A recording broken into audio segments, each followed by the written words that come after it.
ஆண்டவராகிய இயேசு கிறிஸ்துவின் நாமத்தில் உங்களுக்கு வாழ்த்துக்கள். எல்லாரும் எப்படி இருக்கீங்க? சுகமா இருக்கீங்களா? சந்தோஷமா இருக்கீங்களா? இந்த நாளிலும் ஆண்டவர் கொடுக்கிற ஆசீர்வாதமான வார்த்தை யோவான் 16ஆம் அதிகாரம் 22ஆம் வசனம். John's gospel chapter 16 verse 22. அதுபோல நீங்களும் இப்பொழுது துக்கம் அடைந்திருக்கிறீர்கள். நான் மறுபடியும் உங்களை காண்பேன். அப்பொழுது உங்கள் இருதயம் சந்தோஷப்படும். உங்கள் சந்தோஷத்தை ஒருவனும் உங்களிடத்திலிருந்து எடுத்து போட மாட்டான். அருமையான தேவனுடைய பிள்ளைகளே, ஆண்டவர் சொல்கிறார், அதுபோல நீங்கள் இப்பொழுது துக்கமாயிருக்கிறீர்கள்.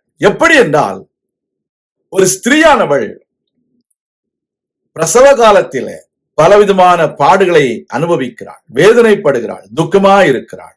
அந்த குழந்தை பிறந்த உடனடியாக அந்த குழந்தையை பார்த்து அவள் மகிழ்ச்சியாயிருக்கிறாள், சந்தோஷமாயிருக்கிறாள். அதுபோல நீங்களும் தற்காலிகமாக துக்கமாயிருக்கிறீர்கள். உங்கள் துக்கத்தை நான் சந்தோஷமாய் மாற்றுவேன் என்று கர்த்தர் சொல்கிறார். Dear children of God, the Lord God says, your sorrow is temporary. Like the woman who is pregnant. During the time of her pregnancy, she goes through a lot of grief and sorrow. She is worried because of different situations in her life. But once she gives birth to a baby, she is so happy. None is happier than the woman who gives a birth to a baby. The same way, our Lord says, your sorrow is temporary, and He is going to change your sorrows into a joy.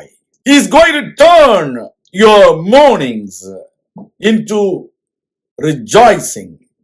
That is our Lord God. That is the way He works in people's life. அருமையான தேவனுடைய பிள்ளைகளே, உங்களுடைய துக்கத்தை சந்தோஷமாய் மாற்றுகிறவர். யோசேப்புடைய வாழ்க்கையில அவனுடைய சகோதரர்கள் அவனுக்கு தீமை செய்ய நினைத்தார்கள். கர்த்தரோ அதை சந்தோஷமாக மாற்றினார்.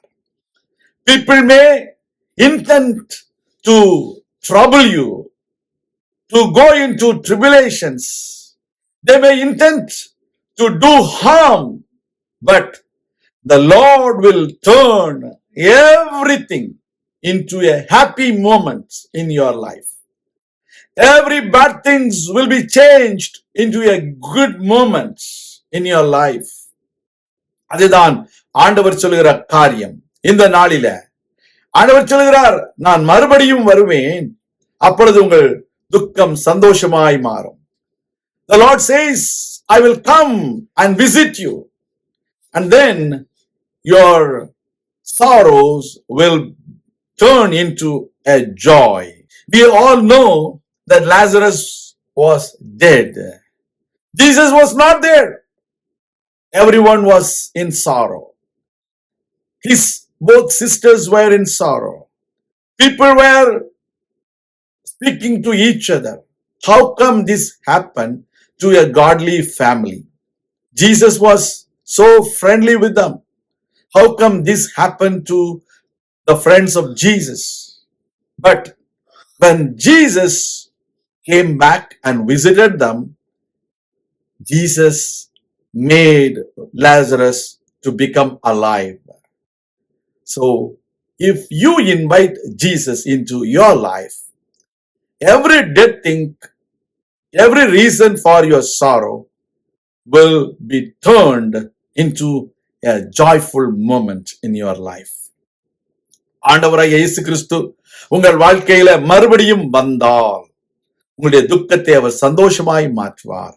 அந்த சந்தோஷத்தை யாரும் எடுக்க முடியாது. Nobody can take away that happiness from your life that Jesus gives you. நாம் ஜெபிக்கலாம். எங்கள் அன்பின் பரலோக பிதாவே, இந்த வேளையிலும் நாங்கள் உம்மை நம்பி இருக்கிறோம். நீர் எங்களுடைய துக்கத்தை சந்தோஷமாய் மாற்றப் போகிறீர். எங்களுக்கு நன்மை செய்ய போகிறீர். எங்களுக்கு அற்புதங்களை செய்ய போகிறீர். நாங்கள் உம்மை நம்பி இருக்கிறோம். உம்முடைய பிள்ளைகள் வாழ்க்கையில துக்கத்தை சந்தோஷமாய் மாற்றும். நீர் கொடுக்க போற சந்தோஷத்தை யாராலும் எடுக்க முடியாது என்று நாங்கள் அறிந்திருக்கிறோம். அப்படிப்பட்டதான சந்தோஷத்தை கொடுத்து ஆசீர்வதியும். இயேசு கிறிஸ்துவின் நாமத்தில் ஜெபிக்கிறோம் எங்கள் நல்ல பிதாவே, ஆமேன்.